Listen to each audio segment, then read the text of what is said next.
you so much for joining us, guys. I'm going to let Ronnie introduce himself in a minute, but if you guys do not know him, he's going to tell you who he is. But also, guys, it is super, super important. I want to just put this into perspective. So, most valuable player, MVP 2024 for all of FFL. So, if you think about how many contracted agents Family First Life has as a whole, what we've done in the industry, how much premium we do in the industry, to be MVP for the year means that you are really good at sales. You are really good at building an agency. You are really good at being a team player. You are really good at training others. And you're basically just one of the most well-rounded people that we have here at the company. And that's why I'm so, so excited to have. Did I always have to ask you to do stuff more than once? Go, guys. Make sure your guys' microphones stay muted if you can. So I'm so excited to have him on, you guys, because he's such a well-rounded guy, one of the fastest growing teams, personal producers. I just cannot say enough about him and how hungry he is in the industry. So make sure you guys, if you have notepads or if you don't have a notepad, go grab one, whether you're putting it in your phone, you're typing it on your computer. I would hate to have, shoot 40 minutes of his time and not see what we can implement in our team. So Ronnie, I'm super proud to have you here. I'm super excited that you're with us. Thanks for being with us. If you could just give us like a quick background on, how you've been with how long you've been at the company, what you were doing before, the whole intro. Yeah, thank you for the intro. With the intro like that, it's going to be a great call, so I appreciate that. So, those of you that don't know me, my name is Ronnie. So, those of you that haven't heard my story, when I was 23, I decided to drop out of law school, and I always knew that I wanted to be an entrepreneur. So instead of signing up for a 9 to 5, I ended up signing up for a 24/7 in the restaurant industry for the next 5 years. Fast forward that 5 years, I learned two things about my business. One, that the business owned me and I didn't own it.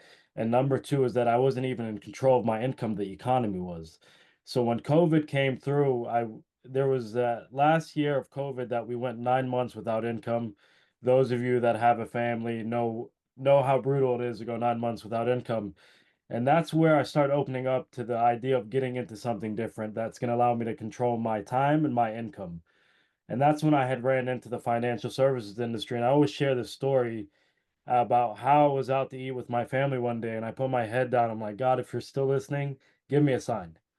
And I get home that day and I see my upline post about the business again 3 more times, which is Mahmoud Nasser. So for those of you guys that don't know the importance of posting on social media, guys like me are missing the right vehicle and they're waiting to get into something that can actually change their life. So what can be done here in a year is truly amazing. And now that I look back at it, it's like it doesn't matter how hard you row your boat if you're not in the right boat to begin with. Because I was working from 9 a.m.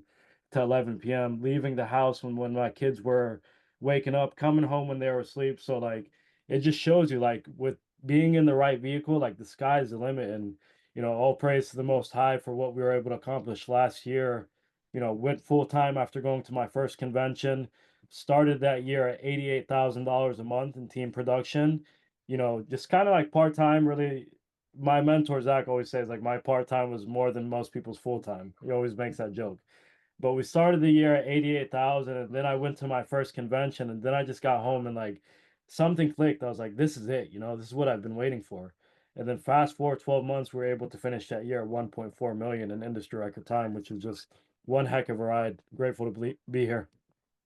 Yeah, that's insane, Ronnie. I remember thinking like, are the leaderboards messed up? Yeah. Like, is the IP report broken because Ronnie just keeps passing everybody? Like, we just met this guy at the beginning of last year. And now how he is Hall of Fame producer, Hall of Fame agency owner, like absolutely killing it. So, Ronnie, how long, really quick, this is kind of off topic, but sort of on topic. How long were you watching Mahmoud's stuff? Like, how long did you see his stuff on social media before you reached out to him? 14 months. Wow.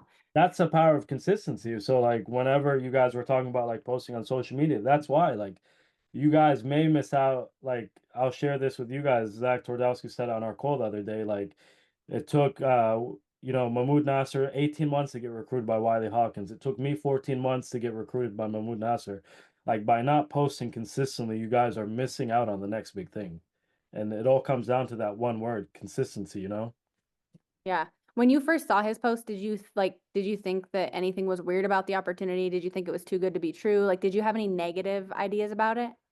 Yeah, of course. I think we all had the same like idea like when we start seeing people posting about the business like, oh, it's too good to be true. it's this or that, but like, hey, like I'm here. It's real, you know? Yeah. So I love that because you had come from almost going to law school, or you were in law school and you dropped out, or you didn't go. No, I Okay. didn't even make it through my first semester. I was out right away. You were like, I'm done. Okay. So there's a lot of other opportunities out there, right? There's a lot of things online that say, oh, you can make this much money and you can do all this. What was it about FFL? And like, obviously now you're in it, but why, out of all the other opportunities, why FFL? Like, what is so good about the opportunity we have here? So the biggest thing for me, like coming from a business-minded individual, is the playing field. The playing field is even for everybody. Nobody has a superpower. Like if you guys look at me, like I promise you, there's nothing special about me. 2 years ago, I was working in my pizzeria, like flipping pizzas till 10 o'clock, 11 o'clock at night before I sold my business. But the thing that is special for you to come into this industry and to cause that type of damage is to have a special work ethic. And that's what it comes down to. The second that I realized all I needed to do is bring in my work ethic and the sky was the limit here, that changed the game for me. Yeah, that's huge. I love that. Did you look at, not to name anything, but did you look at other companies before choosing FFL that were in Yeah, insurance? so I looked around just kind of like to do my research, but just like even if you look at the hierarchy chart, the comp chart, I was able to get to a max contract in less than a year, being full time in the business.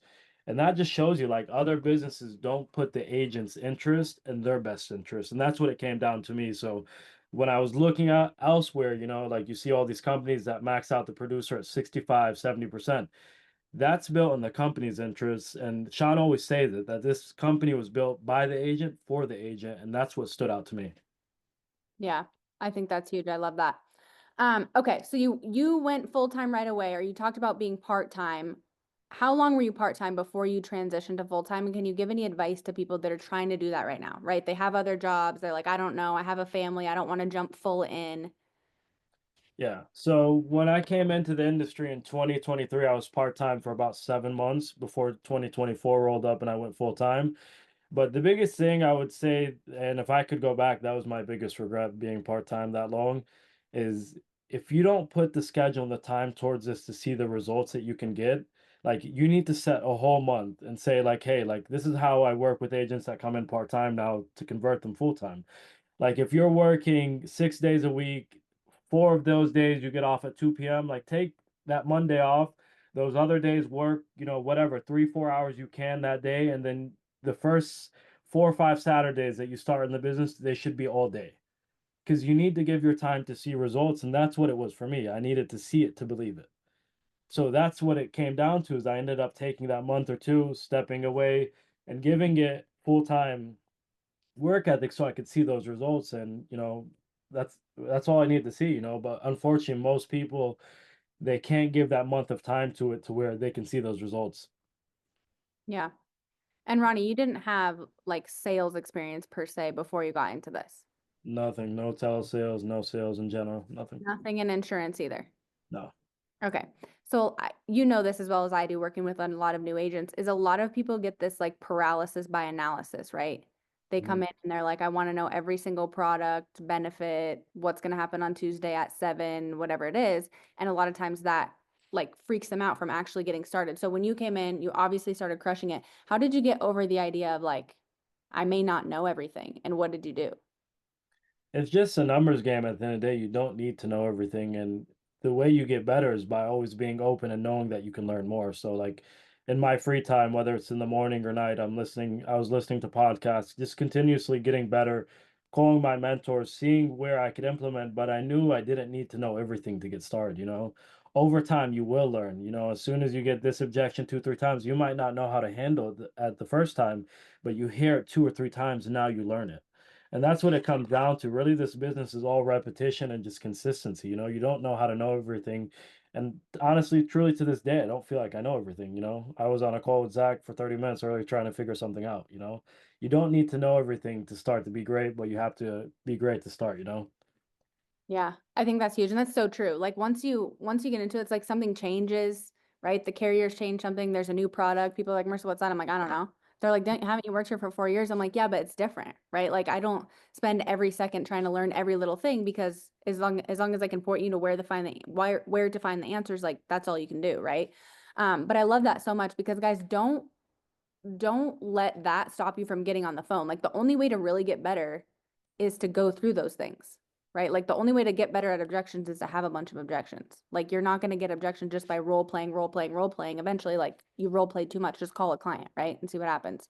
Ronnie, were you nervous like when you came in as a new agent about buying leads at all, or was that like second nature to you because you'd owned businesses before? Yeah, so I guess you could say it was you took the words out of my mouth. So if you've been nervous about buying leads, drop one in the chat. I'm gonna give you guys the one saying that I tell all of the agents on our team. So picture this, guys. If there was an ATM sitting across the wall from you guys, and I told you you had to put $4,000 into it, and it's gonna spit back at you anywhere from 15 to $20,000. Drop an emoji in the chat if anybody in here would do it.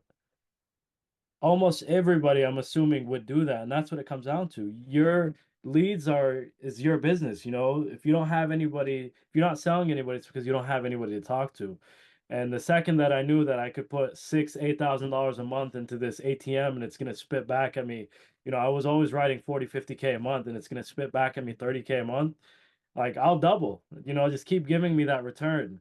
And like it's a glitch because I used to have to spend 40, $50,000 a month to manage my business to make 15 grand, you know. Now you do the opposite for even less, you know. So it's like crazy seeing both sides of the business world and what you can do just by simply buying leads. Yeah, that is so crazy. I guess I never thought of it like that. It's kind of like gambling, except for you can win because it's your work. Yeah. It's your work ethic. Are you guaranteed you're going to show up and work? Then okay, you're going to guarantee and get a return. Hey, it might be different every single month, but there's 12 months in a year. If you have a bad month, not the end of the world. Yeah. So, Ronnie, you're recruiting a big team now. You've obviously sold a lot. What is your like recipe for a new agent? So, if you hire me, I come in, what's your strategy? Like how much, what leads are you telling me to buy? How many do I need to buy? What's my schedule looking like for you to say this will help you be successful as a brand new agent?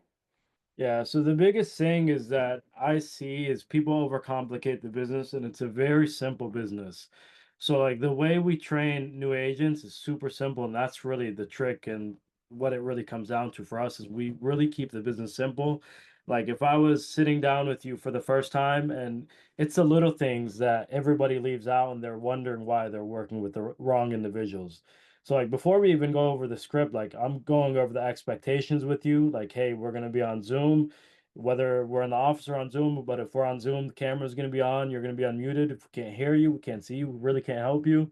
You're gonna have to set a consistent schedule. This is the hours that we work. You know, really setting those expectations before we go into the training. And I think that's the biggest thing that most people leave out. They just want to rush into the training, and then after that, it's just the way we train is so simple that it's so easy to follow. Like the first week, like, hey, we're just gonna focus on the tonality and we're gonna shoot to close 1 to 3 policies. So now what you did there is you're giving the agent an objective of what they need to focus on. So you're not overcrowding them and making their brain spin out of control. And then you're giving them a goal. You're setting standards in their head by telling them, hey, we're gonna shoot to close 1 to 3. And that's what it comes down to. Like most people, they're just like not explaining the business in the most simplest terms. And then after that, like if you look at our average agent, anyone spending anywhere from 1,200 up to like there's guys that are spending 2, 3 grand a month that want to write 100K a month, 2, 3 grand a week. Sorry, but like that's what it comes down to, that this is a business and if you've got to treat it like a business so it can pay you like a business, because there's no such thing as like, hey, you expected to spend 200, 300, 400 bucks on leads and like become rich overnight. Like, are you serious? And that's what it comes down to. We always use that saying that you've got to treat it like a business so it pays you like one. Yeah, that's huge. So do you guys do everything virtual, Ronnie, or does anyone still in the home? No, we're all virtual 100%. Okay, so pretty much it's almost like required for them to be on Zoom and if they want to get help. Yeah. I mean, think about it. If you're not on Zoom, you're essentially isolating yourself. Those are the people that are telling you that I don't deserve your time. That's how it translates to me when, you know, you're not showing up because it's a two-way street, you know, you can't, unfortunately, the only part of the business is I can't do the work for you, you know? Yeah. So, Ronnie, has there ever been a time where you tell someone like, I just don't really know how to help you anymore, and I don't really know like if the business is for you? Yeah, all the time. So that was actually my speech at convention. For those of you that want to know, like our persistency rate is one of the things I'm most proud of in our group. It's 86%, meaning only 1 out of 10 fail out of our group. And if you guys want to learn how to do that, I'm going to give it to you guys now. And it starts with making sure that you're recruiting the right people. So I remember when I went to my first convention, Zach Twardowski told me something and it stuck in my head. He told me, I wish the process was harder to recruit people into the business. And I started thinking, and then I went to Sean Mike's house a few weeks later, and I told him, how do I make sure I'm working with the right people? And he told me something, and I'll never forget it. Forget it. He said, you need to recruit like an NFL scout. And the way you do that is it's actions over words. So like we have like this process where we send out these 3 videos before we even get like the first conversation is 8 to 12 minutes. It's a personality check, seeing if they're a good fit for the team. And then I want to find out what their constraint is. It's always money or time. For me, it was, both, but mostly time because I was working so much. And then after that, like we send these 3 videos, and that weeds the people out that are not going to be the right people. Because think about it, if you can't watch 3 videos, you think they're going to be able to show up every day and like work from 9 to 6, 9 to 7? Of course not. So like that's how we almost make the process harder. And like the way we make sure we're not working with those wrong people to where we have to have those conversations is making sure that, we're weeding out those ones that would have came in and been those wrong ones to begin with. Yeah. And Ronnie, that comes, I think sometimes when we talk about it, it comes across as harsh, but it's really because you want people to make money for their families. 100%. And the way I look at it is like if they're not making money, you're actually hurting the agent. You're not helping them. So, the sooner that you see that their work ethic or their personality, their mindset doesn't fit the business, it's a simple conversation that, hey, I don't think this is for you. And, if we can't help you, we don't participate in hurting you. So whenever you think you could take this serious down the road, just shoot me a call and we'd love to help you. It's Yeah. like you don't burn the bridge on the way out. Yeah. And everyone's timing is different, right? I'm sure you've had people that didn't start right away, wasn't a good fit for them, and then down the road it might be a different situation. 100%. Yeah. Yeah. Okay, well, let's talk about mindset because you brought it up. So this business has been amazing to me, to you, to a lot of people, but there are still days that suck. And there's still some things about building an agency that don't always go right, or you get told no, or you get no-showed, or whatever it is. Ronnie, what would you say is like your mindset tactic that you try to use yourself and then also to like instill in other people when they have like the bad days in the business? Yeah, so that's the thing about the business. What we do is not physically hard, but it is mentally hard when you have a couple of those bad days straight. And the second that I realized that every day, like for example, if I was on the selling side, right? Every day I'm talking to different people. It's a new day, it's a different day, new leads. Like I can't have the same result unless my mindset followed from the day before. So like that's the biggest thing. You have to realize that there's 7 days in a week, there's 4 weeks in a month, there's 12 months in a year. If you had a bad day, a bad week, it's not the end of the world. But the thing that's gonna have you from having longer than a bad week or a bad month is that mindset. So like every morning I just try to start my day new. Whatever happened the day before, it's a new day. I can't get the same results. It's different people that I'm talking to. It's different recruits that I'm talking to. It's impossible to have the same result unless I have the same mindset. And no matter what, even at my level and your level, you're gonna have those bad days. I went through one a few weeks ago, just like not a lot was going right. I had like a mind fog, but it's normal, like we're human beings at the end of the day. Nobody in here is a robot. You might have a bad day, a bad week. Just remember that if you're having a bad day, hey, there's 7 days in a week, 4 weeks in a month. Like it can't continue, it's a new day. And I Yeah. try to keep that mindset. Yeah, that's huge. And like like they used to say, like they say that about dialing too, right? Like whenever I would dial Ronnie, if I would get discouraged, then I would go into that call. Like I would go into my next call with that same attitude. And so that's such a good way to look at it. And it's like they're not going to get it from you if you sound like that, right? Yeah.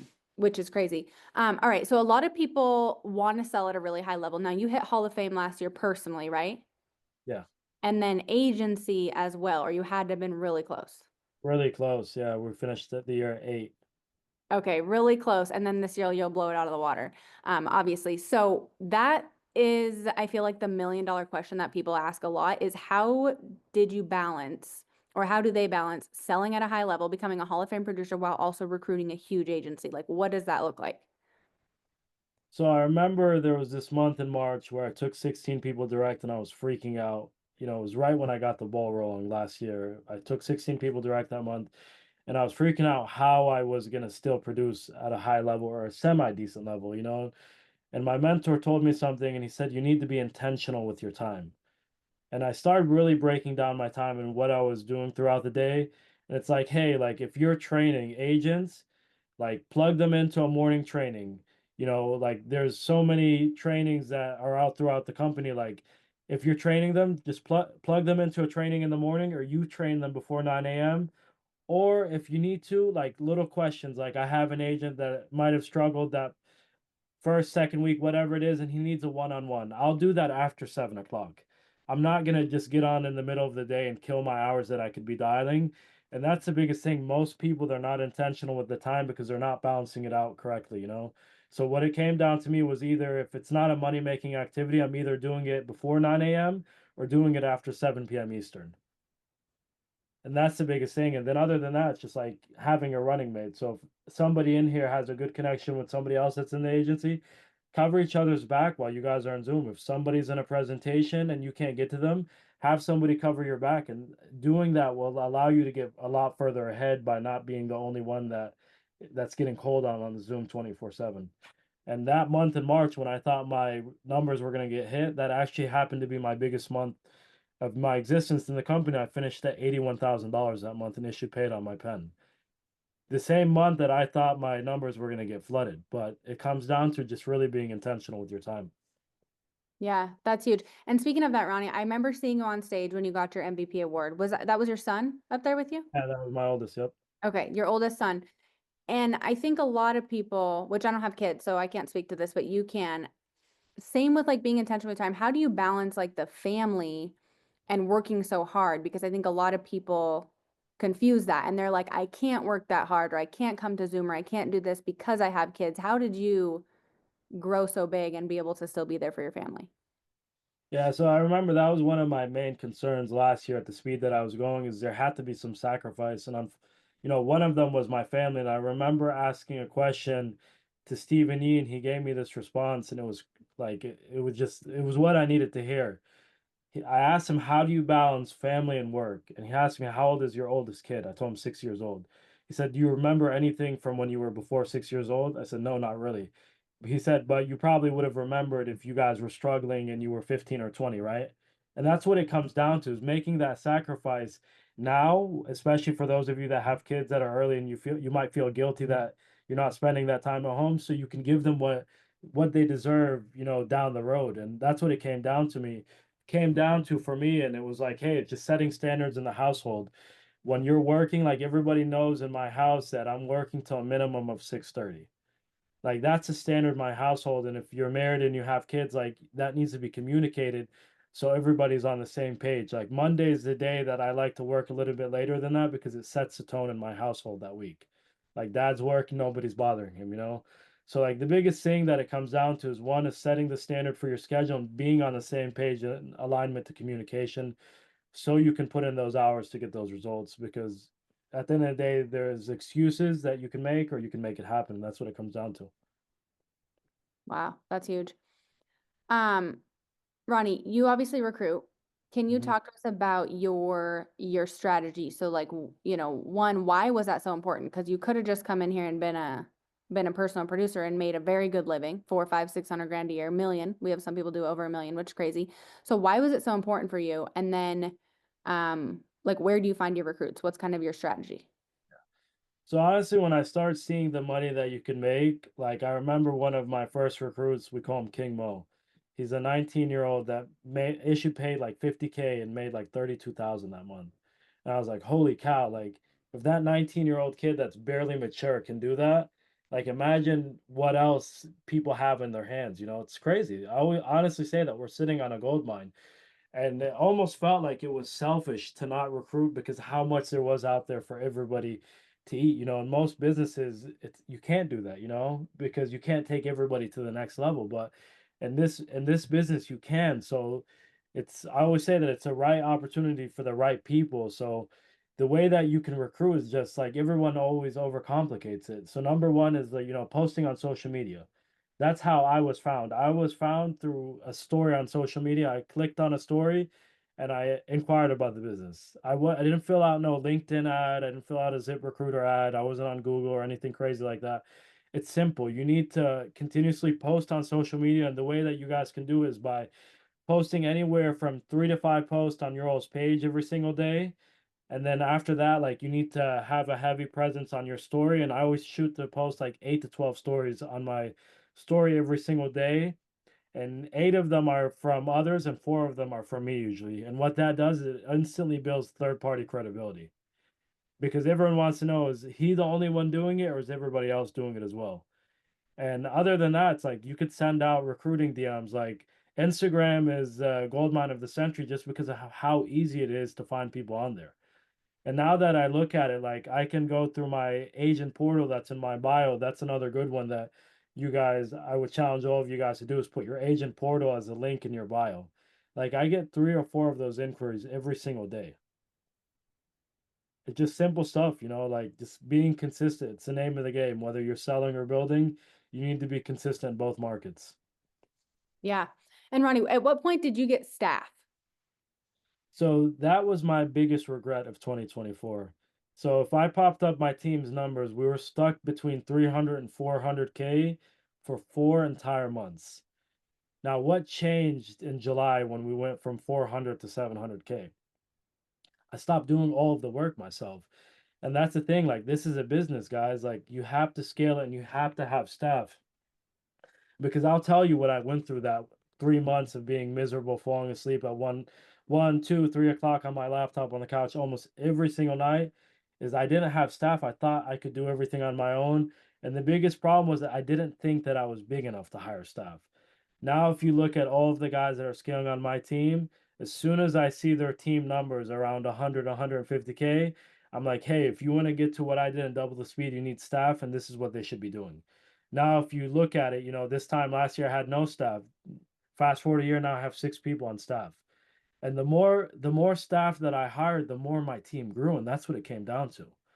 So like there's somebody in each pocket of the business, and it's just keeping it simple and continuing to treat this like a business because at the end of the day, you can't do everything on your own. And when we finally did hire staff, we went from 400 to 1.4 million in 5 months. Wow.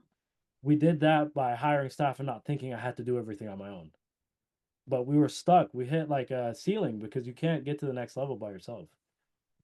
Yeah, that's huge. Dom actually asked a good question. He said, what do you recommend staff doing as far as what's most important for them? So in the early stages, man, like I would get one while you're selling. The biggest thing is if you're scaling and selling, get a dialer right away. Number 2 is get an assistant if you want to scale. This is the number 2 that you should hire, is one that's going to manage your book of business, call clients that fell off of the books. Like it's literally making you money. And then on top of that, she could send out 50 recruiting DMs a day and she could post on your social media. Like whatever it is, like anything that you're doing that isn't making money, you shouldn't be doing it.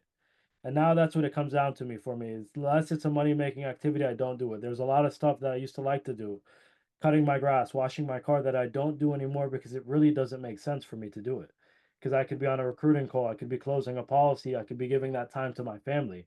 I would almost be losing money by doing those activities, is the way my mindset has shifted now. And that's what comes back to is hiring staff, so you know what you should be doing and what you shouldn't be doing.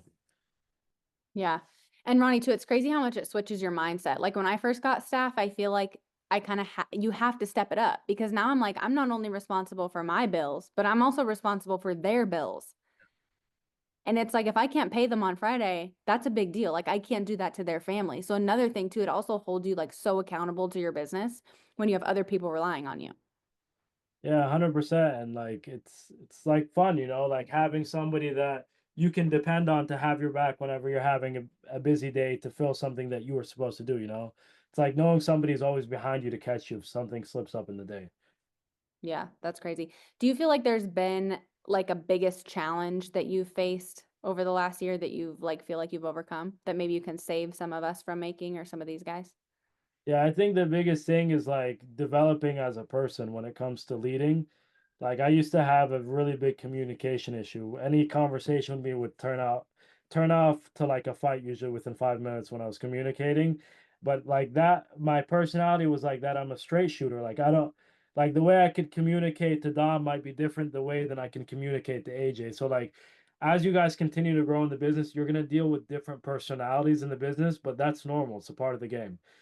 some people you may like what pick up the phone call, you could talk for 30 minutes, to others it might be for 3 minutes. But at the end of the day, like you have to know how to communicate effectively as a leader. And that is like for me now, that's like a superpower, knowing how to communicate effectively. And it's just like now, like if something irritates me and ticks me off, like I go back to Sean saying, unless they hit a kid or killed a woman, then it's not worth a fight, you know? Yeah. I know that's so smart. That's one thing Sean always says too. He always says, "Do you want to be right or do you want to be rich?" Yeah. And then I would always be like, "Shoot," because there are, right? Like Ronnie, I'm sure there's people in the business that you don't necessarily love. Yeah. And when you're independent, sometimes you're like, "Well, I don't have to work with that person because I'm independent." And it's like, "Do you want to be right or do you want to be rich?" And so then I would think about that a lot when he would say that. I'd be like, "Oh, shoot." Like, and you don't have to be right about everything. You don't have to win everything. You don't have to be, number one all the time. You can still make a really good living in this business if you can like control your ego, right? Um, that actually brings up a good point. How do you're doing really well, guys on your team are doing really well, crushing it. I mean, 80 grand a month. Ronnie, when I first got here, if you did 80 grand a month, you like that was like literally one producer in the whole company was doing that. And now it's like kind of the norm, which is crazy. How do you stay grounded? At this point, you are making good money. You don't necessarily have to work the hours that you're working. You don't have to be on this Zoom call with us, at 8 p.m. Eastern, close to 9 p.m. Eastern. Like, how do you stay grounded and keep your head level? Yeah, so that's the biggest thing that I see so many people in the business, they start making this great income. You know, like if you guys are in the chat and you want to make multiple six figures or even seven figures a year, drop some ones in the chat. I'm going to tell you guys what it takes. So the biggest thing is like so many people they can't leave their ego behind, thinking that they're too big now, they don't have to show up to the office.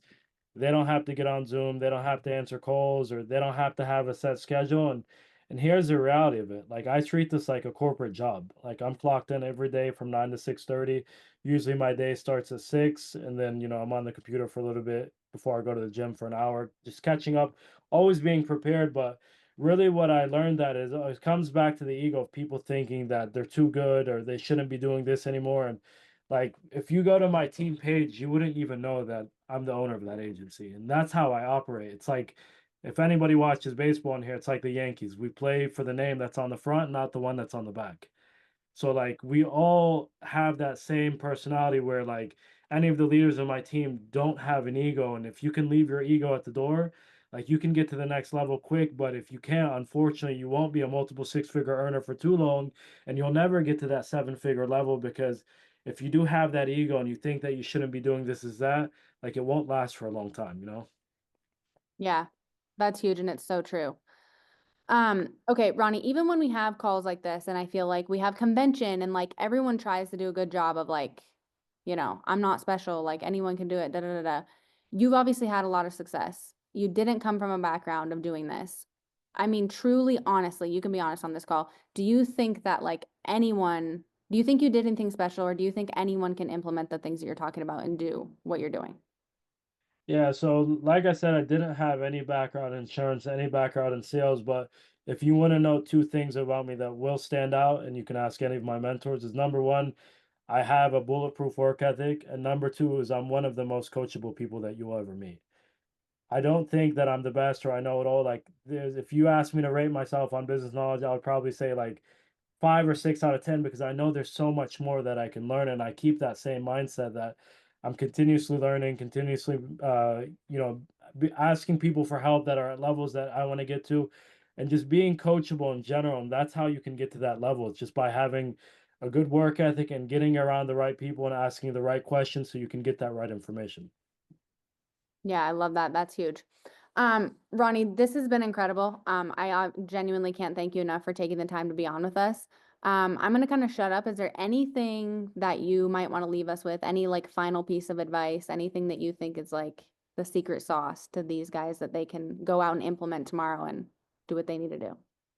Yeah, so I would say the biggest thing that I would leave you guys, if it was one thing from the heart, is commit to this business 365 days and set a standard for yourself. And I challenge everybody to do this. This is how my goals are written down. My goals are right in front of me on my desk, and my why is sitting in a picture right in front of my goals. And commit to that for 365 days and set a standard so you guys show up with purpose. Because I'll tell you guys one thing, 90% of the people that you guys are competing with are going up against to get recognition are just showing up to show up. So if you can show up with purpose, have a standard, find your why, it's going to make you stand out. And that's really all it takes, is just keeping that consistent mindset and having that standard to where you're performing.